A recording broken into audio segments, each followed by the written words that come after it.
নিত্য প্রয়োজনীয় সামগ্রীর দাম নিয়ন্ত্রণ। মেদিনীপুরের বাজারে জেলা শাসকের সারপ্রাইজ ভিজিট।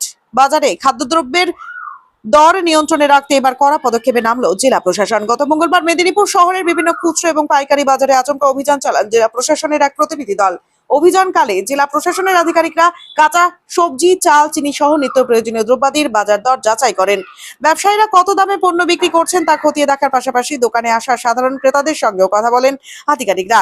সরকার নির্ধারিত দামে জিনিস বিক্রি হচ্ছে কিনা তা সরাসরি ক্রেতাদের কাছ থেকে নিশ্চিত করা হয়। কেনা বেচায় যাতে কোনো অনিয়ম বা কৃত্রিম সংকট তৈরি না হয় সেজন্য ব্যবসায়ীদের কঠোরভাবে সতর্ক করা হয়েছে।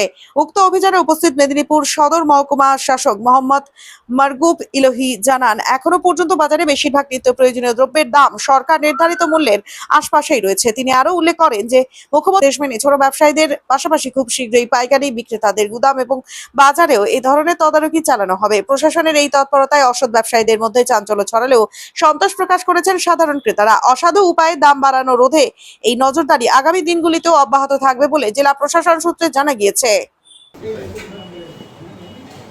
যেটা শোনা যাচ্ছে চালের দাম ওগুলো সম্পূর্ণ বিভ্রান্ত হচ্ছে, ওগুলো কিছু দোকানদার এগুলো করছে, ওগুলো ঠিক নয়। আপনারা পাইকারি এবং খুচরো দুটোই বেচেন? হ্যাঁ। এমনি মেদিনীপুরের এক প্রান্ত থেকে অন্য প্রান্ত মানে এই শহরে কত ডিফারেন্স হতে পারে? ধরুন এখান থেকে আমি বাতিল এরিয়া গেলি এই এর মধ্যে বাজার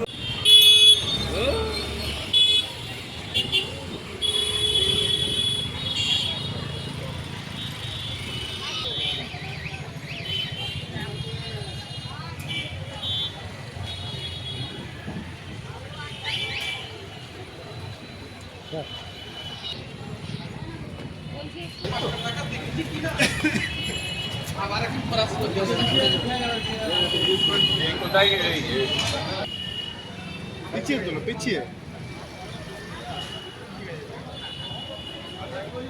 একটু ঝুঁকলে ভালো হয়।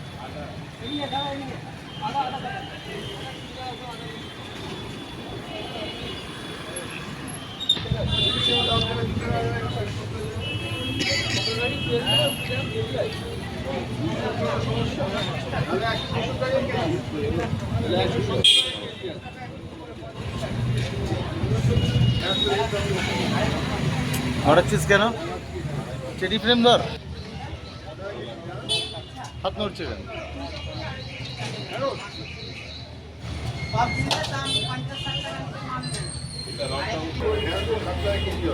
এই পজ করে করে 2-2.5 মিনিটের ছবি করবি, পজ করে করে। এদিকে আয়।